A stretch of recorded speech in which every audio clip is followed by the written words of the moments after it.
La grâce et la paix nous sont données de la part de Jésus-Christ, notre Seigneur. Nous sommes réunis aujourd'hui à l'occasion du décès de M. Jean-Claude Séclair, qui est survenu le 12 mai 2025, alors qu'il était âgé de 87 ans. Et aujourd'hui, nous avons chacune et chacun, ici présents, mis de côté nos vraies urgences comme nos fausses urgences pour nous réunir et entourer de notre affection, de notre prière, sa famille, ses enfants, ses petits-enfants, son épouse. Nous sommes réunis pour nous mettre à l'écoute de la parole de Dieu qui nous est adressée au moment où nous connaissons l'épreuve du deuil. Nous sommes réunis pour faire communauté, au moment où un des piliers de la paroisse du Bouclier, un de ses paroissiens les plus anciens, nous a quittés. En théologie protestante, le culte d'action de grâce, c'est son nom, et ce moment particulier au cours duquel il nous est possible d'exprimer dans des mots simples notre reconnaissance, notre gratitude pour la vie offerte, pour la vie partagée. Et nous voici entre chagrin et gratitude, entre la tristesse devant la mort d'un être aimé et la reconnaissance pour tout ce qui lui a été donné de vivre au cours de sa longue et riche vie. Je pense en ce moment particulièrement à Bruno et Christian. Je pense à leur maman, Monette. Je pense à Stéphanie. Je pense à vos enfants qui ont grandi ici. Et j'ose dire que cet après-midi, nous sommes non seulement en paroisse, mais en famille, pour vivre ensemble ce temps d'hommage, de souvenir, de reconnaissance et d'espérance. Bienvenue à vous qui entrez peut-être pour la première fois dans ce temple. Sentez-vous ici chez vous. accueillis tels que vous êtes, quelle que soit votre confession ou votre religion. En ce jour, l'Église veut signifier qu'elle se tient aux côtés de celles et ceux qui traversent la vallée de l'ombre et de la mort, qu'elle se tient avec humilité pour consoler et relever patiemment. Je vous invite à la prière. Seigneur notre Dieu, nous sommes en deuil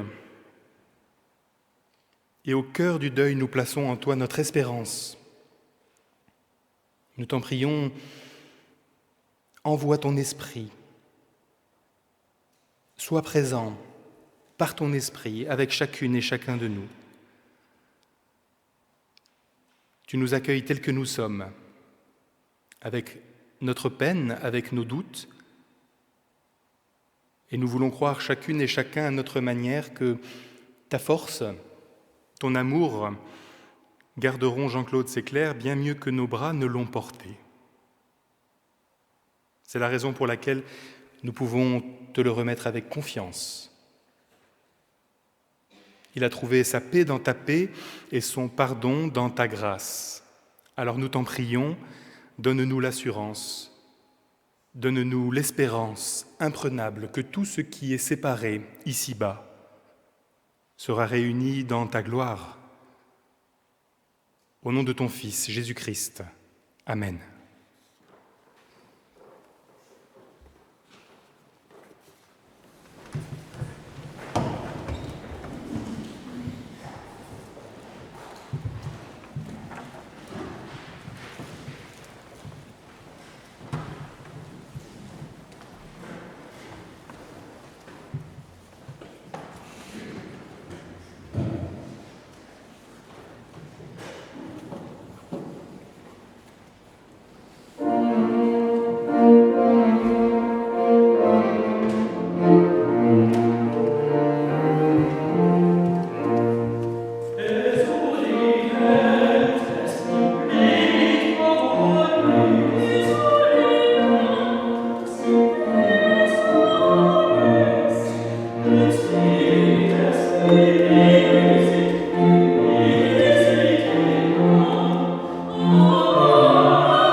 En préparant ce culte, nous avons eu l'idée de dire ensemble le psaume 98. Je vous invite à vous lever pour que nous puissions le réciter de manière antiphonée. Je dirai ce qui est décalé sur la gauche et je vous invite à répondre en disant ce qui est sur la droite.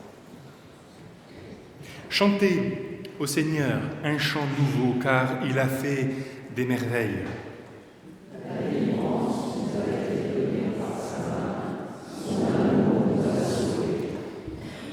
Acclamez le Seigneur, terre entière, sonnez, chantez, jouez.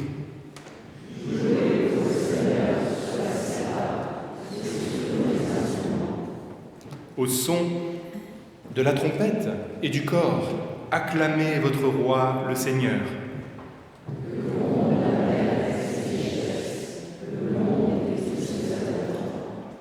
Que les fleuves battent des mains, que les montagnes chantent leur joie.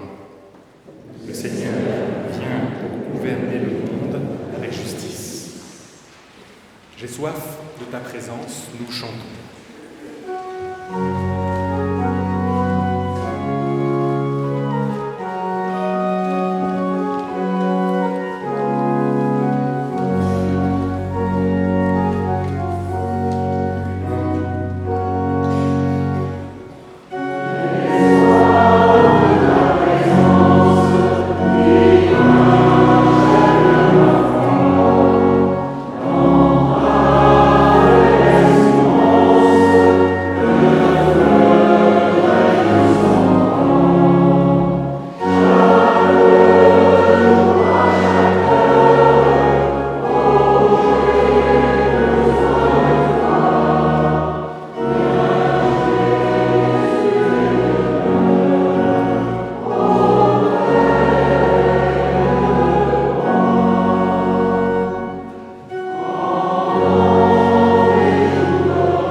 Nous prenons maintenant le temps du souvenir et je vais lire le parcours de vie que j'ai rédigé sous la dictée de Monette à la première personne. Jean-Claude Séclair est né à Brumath le 20 janvier 1938. Son papa, natif de Wissembourg, était sous-directeur de l'hôpital psychiatrique et sa maman, Marguerite, institutrice. La guerre a commencé et son papa s'est engagé dans la résistance, surveillé de près par l'armée allemande. Alors il prenait son fils avec lui pour avoir une couverture. Il avait gardé toute sa vie un souvenir des patients qui s'étaient accrochés aux fenêtres et il a développé une phobie de l'hôpital. Alors que son père était atteint d'une angine de poitrine, celui-ci est décédé dans le cabinet du médecin le jour de la libération de Brumath, laissant une jeune femme et un garçon de 7 ans, ainsi qu'une fille de 2 ans. La famille s'installe alors à Strasbourg, chez la grand-mère maternelle, à la Méno, et il a fallu chercher un poste d'enseignante à l'école de Neufeld. Et puis il a fallu chercher aussi une paroisse. C'est Ruth Bury, enseignante et paroissienne du Bouclier, qui l'a invitée à venir un jour de 1947, à l'époque des pasteurs Wagner et Bartholmé. Et il y est resté toute sa vie. C'est ici qu'il fut notamment confirmé en 1952 avec ce verset « Ne te laisse pas vaincre par le mal, mais surmonte le mal par le bien ». Petit, il chantait faux. Eh oui, il chantait faux et, qui l'eût cru, il détestait la musique. Jusqu'à grimper au cerisier du jardin au moment de la leçon de piano.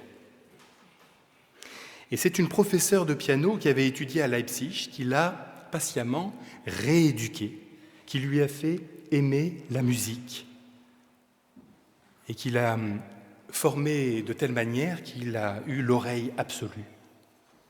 Il a mis les bouchées doubles au piano et il a été présenté au conservatoire où il a obtenu son premier prix quelques années plus tard. En même temps, il est devenu élève du gymnase où l'excellence était déjà de rigueur. Et arrivé en terminale, faisant trop de musique, il a échoué et dû repasser le bac en septembre. À ce moment-là, il a été lauréat d'un concours qui lui donne accès au festival de Bayreuth. Alors il a choisi de participer au festival, se disant qu'il pourrait repasser le bac, ce qu'il fera l'année suivante avec succès. Et ce festival de Bayreuth restera son meilleur souvenir. Les contacts qu'il s'y fait restent des liens tissés qui le marquent et qui le convainquent de poursuivre dans la musique. Sa professeure, Madame Radis, désirait le présenter au concours Marguerite Long à Paris. Alors en deuxième année de faculté de mathématiques, il ne s'y présente pas. Sa professeure va donc trouver sa maman et proposer de loger Jean-Claude à Paris, mais sa mère refuse et il retourne à l'école normale pour se perfectionner dans le domaine de l'enfance inadaptée. Sorti major de promotion, on lui propose la direction de l'école Erckmann-Chatrian à la Montagne Verte, où il restera jusqu'à sa retraite. Entre-temps, nous nous sommes rencontrés dans la maison de vacances de Waldersbach, où les enseignants se retrouvaient l'été. Le 26 août 1961, nous nous sommes mariés au Temple de l'Oratoire à Nîmes. Nous nous installons à Strasbourg et 3 années plus tard, 2 petits becs affamés sont arrivés au nid. Les jumeaux, Christian et Bruno. Ce furent d'abord des années un peu difficiles, marquées par le décès de la grand-mère, frappée par une maladie foudroyante à l'âge de 54 ans. Les enfants grandissant, ils rentrent à la chorale sous la direction de Marc Munch, où Jean-Claude est resté jusqu'au confinement de 2020. L'Église réformée du Bouclier va jouer un grand rôle dans la vie de Jean-Claude Sécler. Ses enfants y sont baptisés, y font leur confirmation avec le pasteur Antoine Pfeiffer, qui le convainc de se présenter au conseil presbytéral, où il est resté de 1984 à 1996. Il y travaille aussi avec Michel Folimel, qui est présent aujourd'hui, et pendant ses mandats, il n'a jamais manqué un culte, ce qui faisait dire à Michel que si on devait lui remettre une médaille, ce serait la médaille de présence. Voilà.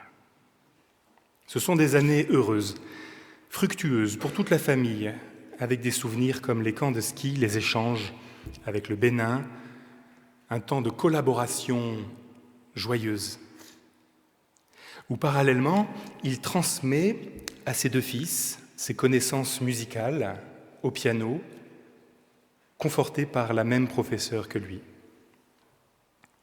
Et oui, la musique et le bouclier sont dans l'ADN de la famille, à tel point qu'ils fondent un ensemble musical et que Christian reprend la direction du chœur en 1995. C'est à cette période que Bruno est séduit par les yeux bleus de Stéphanie, avec qui il se marie le 31 août 1996. Jean-Claude Sécler a eu la grande joie de voir arriver successivement Élisabeth, Gabrielle et Judith, tous baptisés au bouclier. À partir des années 2010, sa santé décline, il est affaibli par différentes pathologies. Un anévrisme de l'aorte empêche toute opération et sa santé se dégrade. Ces dernières années, il était devenu progressivement confus, peinant à la fin à reconnaître les personnes de son entourage. Après un séjour en gériatrie, il a été admis peu de temps dans un EHPAD dans lequel il a été entouré par son épouse, Monette. Et là, c'est moi qui rajoute, quitte à heurter sa modestie, qui fut une présence inébranlable jusqu'au bout. Nous gardons le souvenir d'un homme pour qui la musique était la raison de vivre. Un mari aimant et un bon père, un papy bienveillant et exigeant. Que ceux qui l'ont aimé gardent son souvenir et cet amour au-delà de la mort, que ceux qu'il a aimés lui soient reconnaissants et qu'ils rendent grâce à Dieu car des personnes qui nous offrent leur amour sont des cadeaux de Dieu. Que ceux qui lui ont fait tort demandent le pardon à Dieu et que ceux à qui il a pu faire tort le lui pardonnent.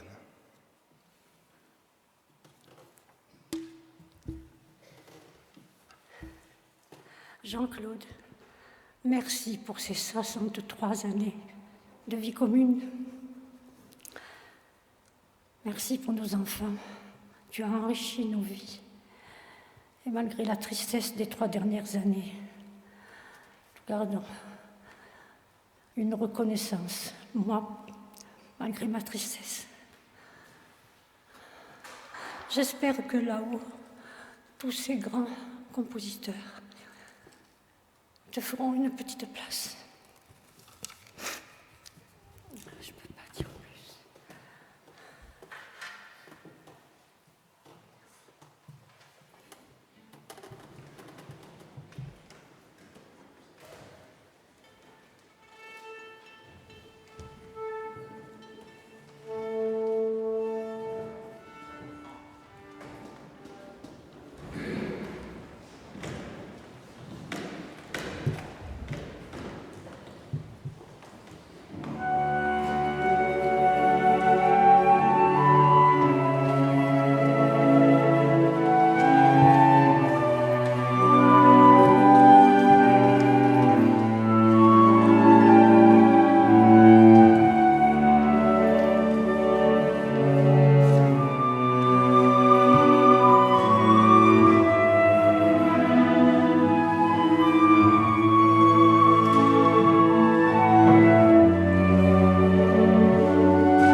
Alors j'invite le pasteur Pierre Magne de la Croix à s'approcher.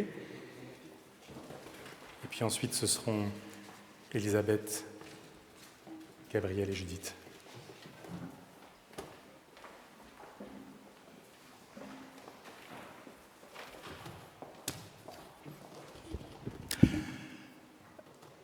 En tant que membre d'une certaine famille, du bouclier, du cœur, de la famille Séclair, je suis reconnaissant de tout ce que j'ai pu partager et vivre avec M. Jean-Claude Séclair.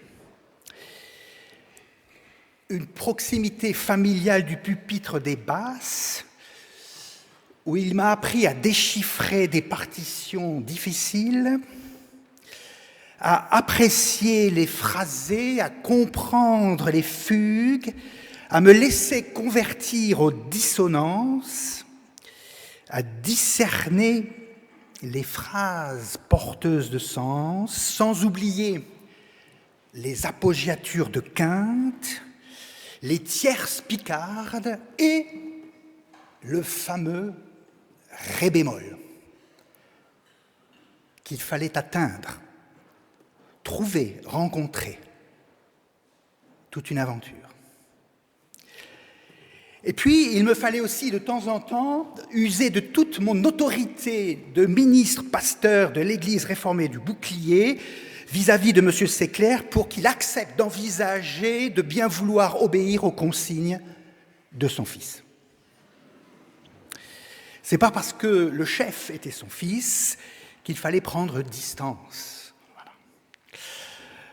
Et c'est comme ça que petit à petit, dans l'écoute, dans le silence, parfois dans la révolte, l'humour, toujours le ré bémol à atteindre, on cheminait, et mois après mois, nous arrivions dans cette famille à de la beauté. Et je rappellerai, pour terminer cette anecdote, histoire ou récit que M. Séclair m'avait suggéré ou rappelé avant que nous chantions ensemble le Requiem de Mozart. C'est le récit d'une rencontre entre un des plus grands théologiens du XXe, M. Karl Barth, avec des journalistes qui voulaient avoir une certitude sur Dieu. Alors il demande aux théologiens, avez-vous une certitude sur Dieu ? Et la première réponse, c'est le silence, ce qui est déjà une réponse. Et comme les journalistes reviennent à la charge, la seconde réponse, c'est « voulez-vous une certitude ?» Une question. Et comme les journalistes insistaient, le théologien aurait répondu « Dieu aime écouter du Mozart. » Tout est dit. Amen.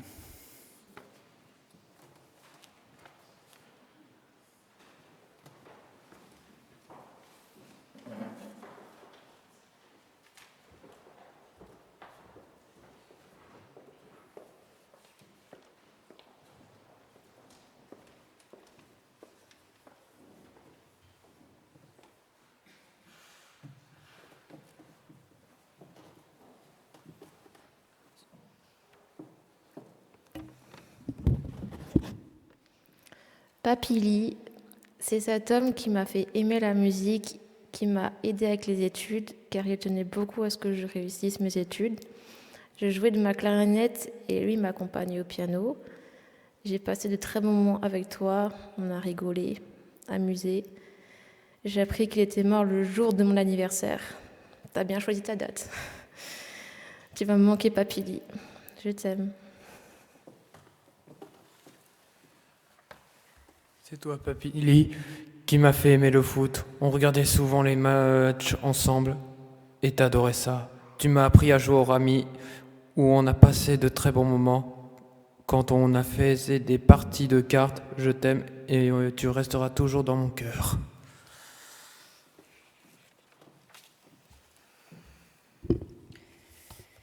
Papili, je me permets de t'appeler comme ça parce que je t'ai toujours appelé comme ça. Je me souviens quand tu sortais ton vieux manuel d'instituteur tous les mercredis avec moi pour me faire des dictées. Je me souviens quand tu m'accompagnais au piano dans ta petite pièce, puis que tu m'as suivi et encouragé dans la voie de la musique. Mais surtout, je me souviens et je veux garder l'image de toi, de quand j'étais petite et que tu étais assis dans un banc au parc à fumer ta pipe.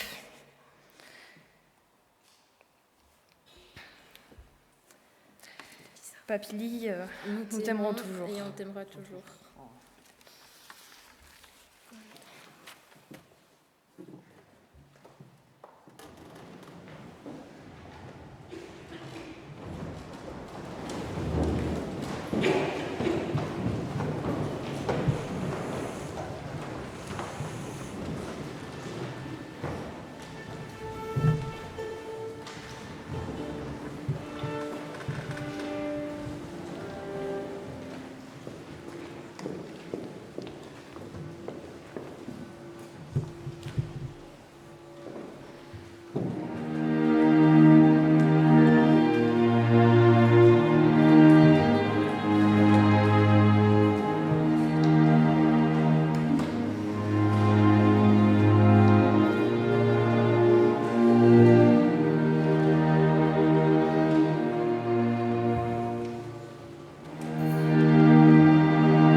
Avant d'ouvrir la Bible, je vous invite à la prière.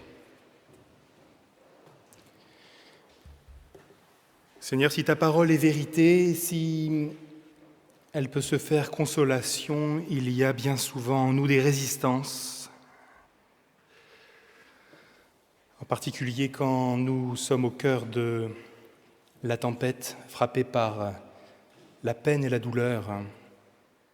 Alors nous t'en prions, fais tomber en nous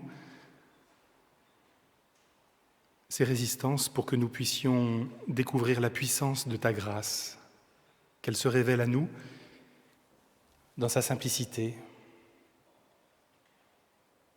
En Jésus-Christ, Amen. Et je lis ce passage tiré de l'Évangile de Marc au chapitre 14. Comme il était à Béthanie, chez Simon le lépreux, une femme entra pendant qu'il était à table. Elle tenait un flacon d'albâtre plein d'un parfum de nard pur de grand prix. Elle brisa le flacon et répandit le parfum sur la tête de Jésus. Quelques-uns s'indignaient. À quoi bon gaspiller ce parfum ? On aurait pu vendre ce parfum plus de 300 deniers et les donner aux pauvres. Et ils s'emportaient contre elle. Mais Jésus dit « Laissez-la. Pourquoi la tracassez-vous ? Elle a accompli une belle œuvre à mon égard. Les pauvres, en effet, vous les avez toujours avec vous et vous pouvez leur faire du bien quand vous voulez. Mais moi, vous ne m'avez pas toujours. Elle a fait ce qu'elle a pu. Elle a d'avance embaumé mon corps pour l'ensevelissement. Amen. Je vous le dis, partout où la bonne nouvelle sera proclamée dans le monde entier, on racontera aussi, en mémoire de cette femme, ce qu'elle a fait.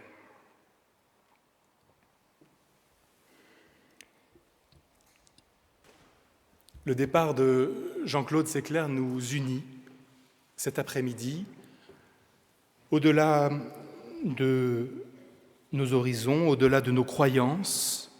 Il nous unit en raison du chemin partagé, chemin au long cours, au bouclier, chemin au long cours en musique, en famille. Et ce départ nous renvoie à tout ce qui a été tenté, tout ce qui a été vécu, tout ce qui a été construit. Quand je pense à Jean-Claude Séclair, je pense à deux choses, peut-être comme beaucoup d'entre vous. Je pense à la première chose, c'est la musique. Et je pense à la seconde, c'est le bouclier. Comme si musique et foi, ou foi et musique, étaient indissociablement liés chez lui. Et le fait que la musique et la vie paroissiale soient si intimement liées pour Jean-Claude Séclair me fait penser à cette phrase de Benjamin Constant, qui pourrait être une phrase de théologien protestant.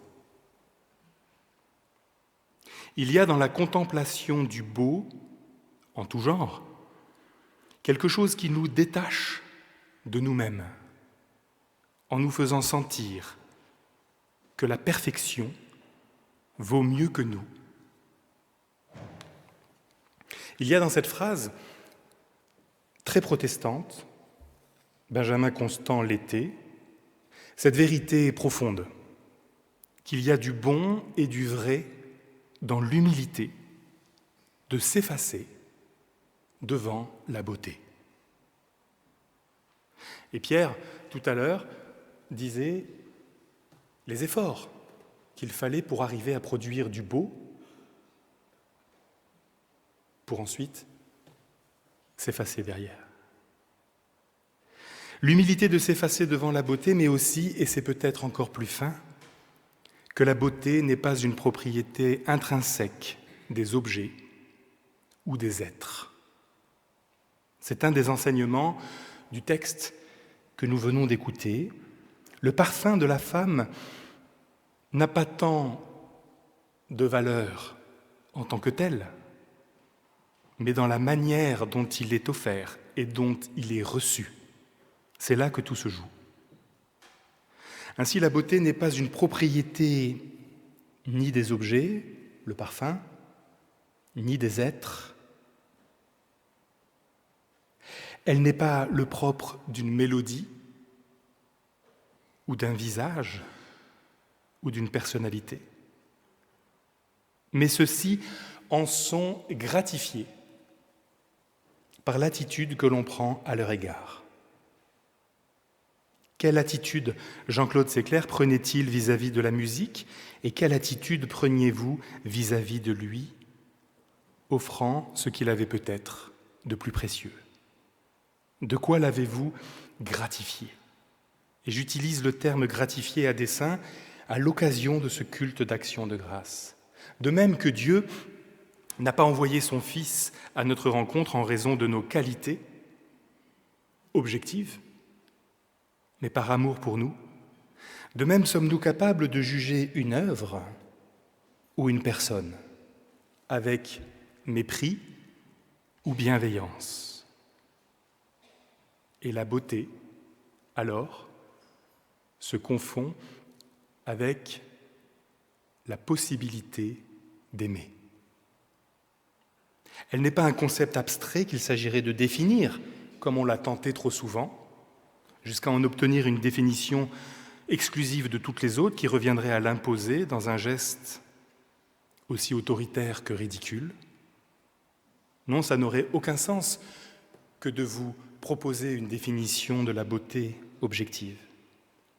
Elle est un jaillissement offert à ceux qui sont prêts à se rendre disponibles. Ceux qui ouvrent quand on frappe, ceux qui tendent la main quand on leur donne le pain quotidien, ceux qui répondent à un geste premier. La beauté, qu'elle soit humaine ou artistique,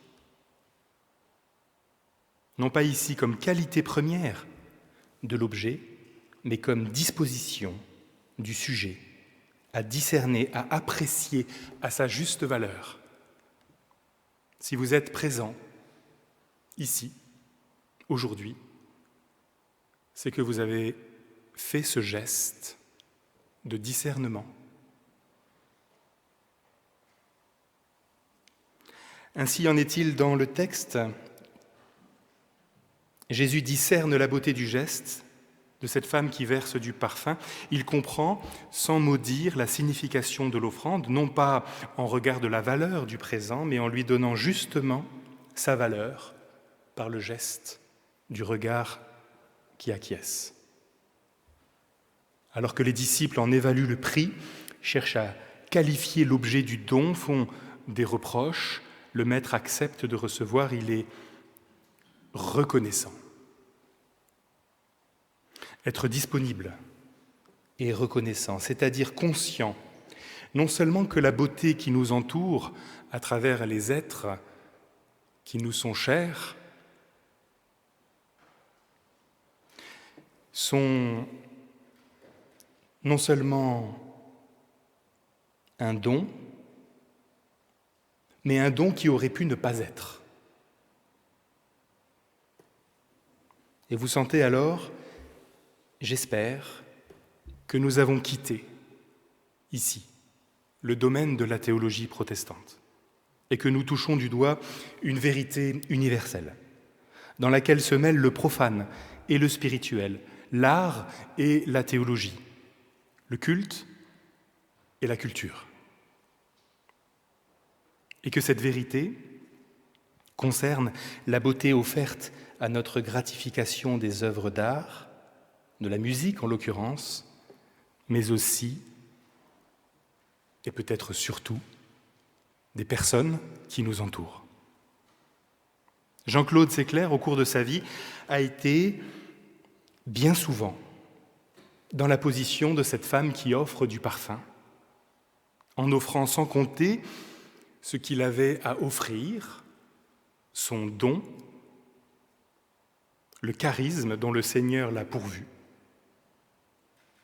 Il a, au cours de sa vie, comme cela a été rappelé, offert son temps, son engagement à l'Église. Il a offert ce qu'il avait de plus précieux, comme la femme offre son parfum au Christ, non par intérêt ou par exaltation, mais parce qu'il ne pouvait sans doute pas en être autrement.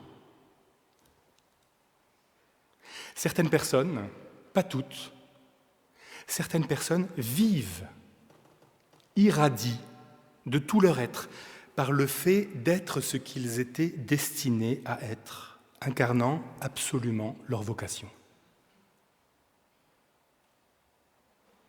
Et celui qui a le mieux réussi à exprimer cette réalité, véritable femme au parfum rapportée à la musique, c'est celui qui nous accompagne un peu en filigrane, c'est Jean-Sébastien Bach,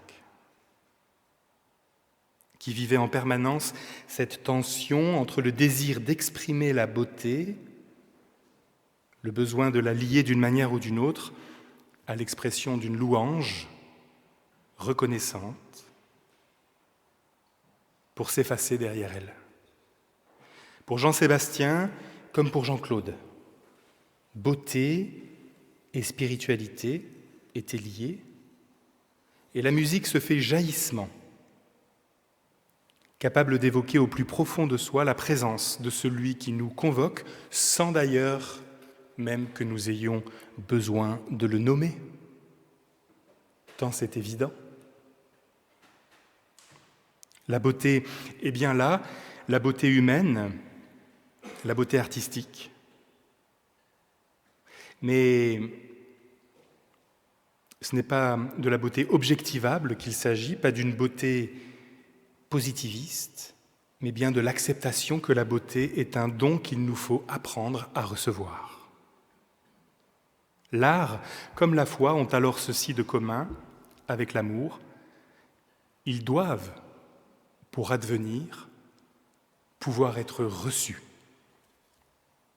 De la même manière que la femme au parfum offre ce qu'elle a de plus précieux, le Christ, dans un mouvement analogue, lui rend hommage en recevant avec grâce ce qui lui est offert gracieusement.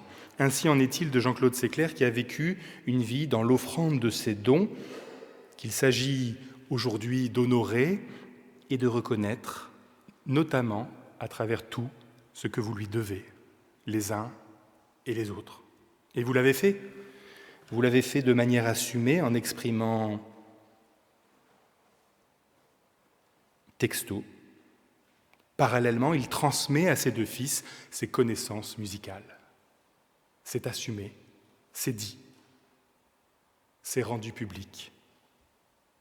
C'est à ce geste que nous sommes toutes et tous invités aujourd'hui à votre suite et à la suite du Christ, ce geste de reconnaissance et d'humble confession de ceux, C-E-U-X, dont nous sommes au bénéfice. Voyez, discernez, la beauté se donne à contempler chaque fois que les hommes et les femmes, dans une forme d'humilité inhérente à leurs conditions, ressentent le besoin de se voir transcendés par une réalité qui les dépasse et qui leur fait confesser ad maiorem Dei gloriam, la grandeur et la bonté de quelque chose de plus grand qu'eux. Comme Jésus à Béthanie, et je terminerai par là, soyons prêts à reconnaître la beauté des œuvres, la beauté des gestes, la beauté des personnes qui nous entourent. Parfois, disons-le, malgré les apparences. Et comme la chaîne des chrétiens qui nous précèdent dans la foi, ayons la sagesse d'y discerner la présence du Dieu de Jésus-Christ.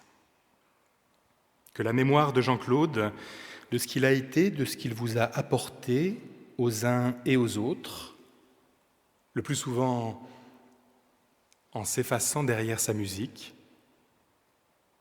vous accompagne au moment où il faut poursuivre la route. Amen.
En réponse à la parole qui nous est adressée en ce jour, nous répondons par la foi. Et je vous invite à vous lever pour confesser ensemble et dire d'une même voix « Je crois que Dieu peut et veut faire naître le bien à partir de tout, même du mal extrême. Aussi a-t-il besoin d'hommes pour lesquels toute chose concourt au bien. Je crois que Dieu veut nous donner, chaque fois que nous nous trouvons dans une situation difficile, la force de résistance dont nous avons besoin. Mais il ne la donne pas d'avance, afin que nous ne comptions pas sur nous-mêmes, mais sur lui seul. Dans cette certitude, toute peur de l'avenir devrait être surmontée. Je crois que nos fautes et nos erreurs ne sont pas vaines et qu'il n'est pas plus difficile à Dieu d'en venir à bout que de nos prétendues bonnes actions. Je crois que Dieu n'est pas une fatalité hors du temps, mais qu'il attend nos prières sincères et nos actions responsables et qu'il y répond. Amen.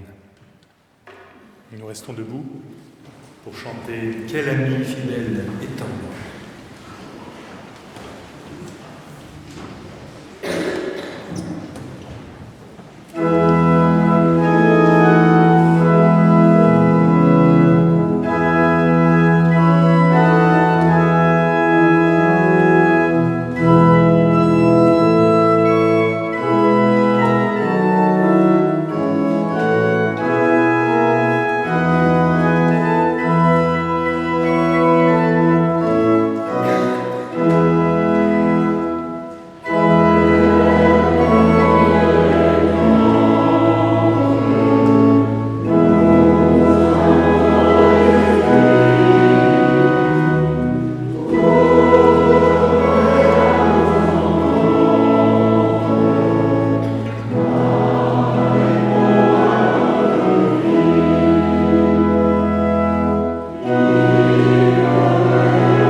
C'est maintenant un temps d'offrande qui vous est proposé.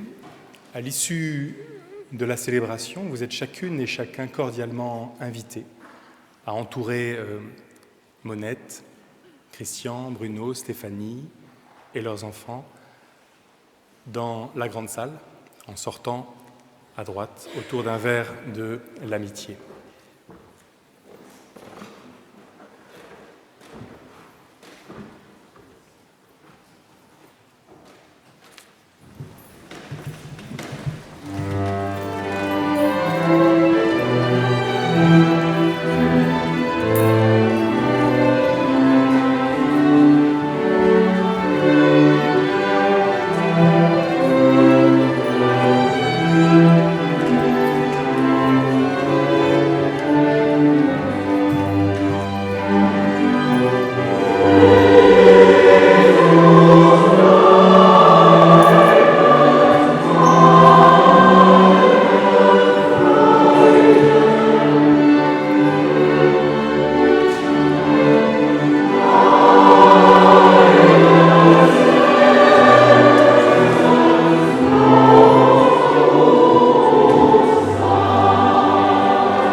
J'invite ceux qui le peuvent à se lever pour entrer dans ce moment de prière.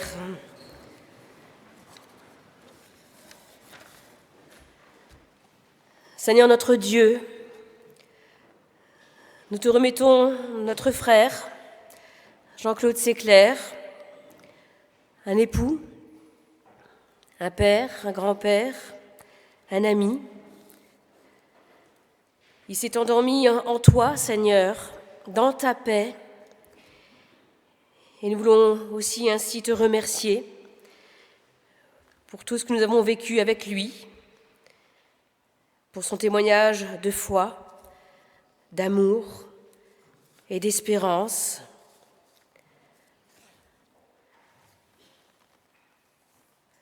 Seigneur, nous te prions pour sa famille, pour tous ceux et celles qui le pleurent.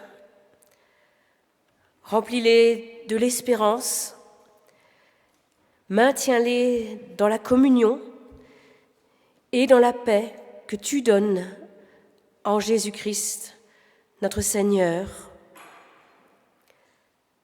Nous te prions pour cette communauté, ici, au Bouclier, à laquelle Jean-Claude était très attaché.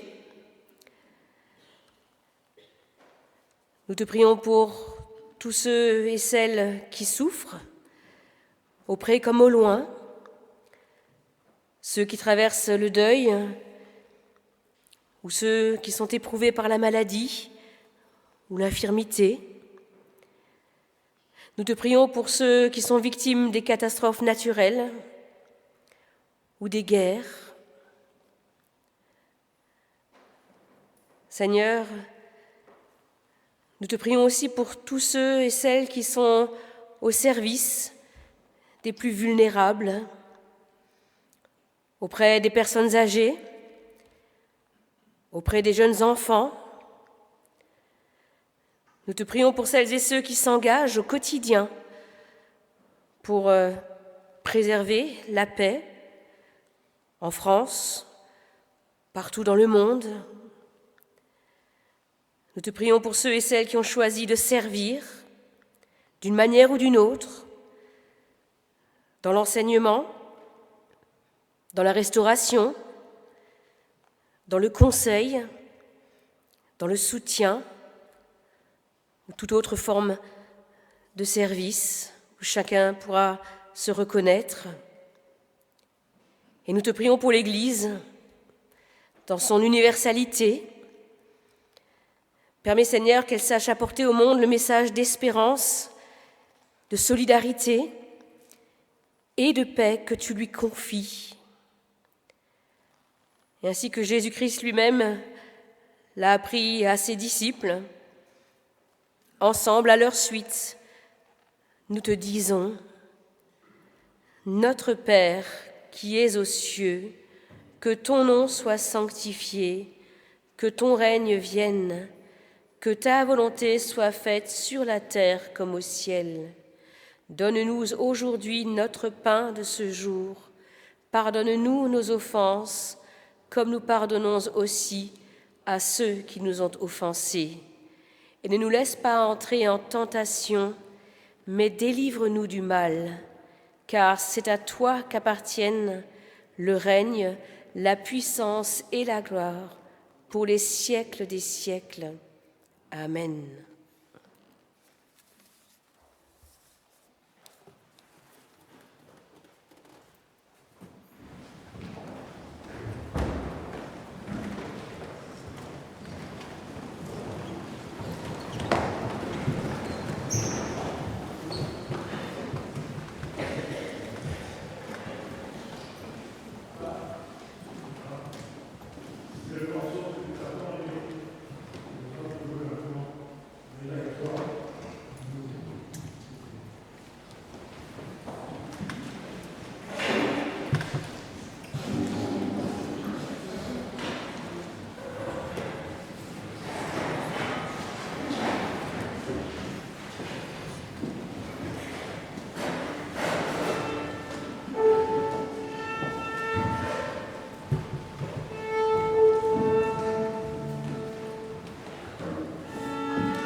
Je vous invite à vous lever pour recevoir la bénédiction finale. Au moment où il faut sortir de ce temple et retourner vers la vie, que chacune et chacun ait au cœur l'assurance que le Dieu d'Abraham, le Dieu d'Isaac, le Dieu de Jacob, le Dieu de Jésus-Christ vous bénit et vous garde, qu'il tourne sa face vers vous et qu'il vous relève à chaque fois que vous trébuchez, aujourd'hui et toujours. Amen.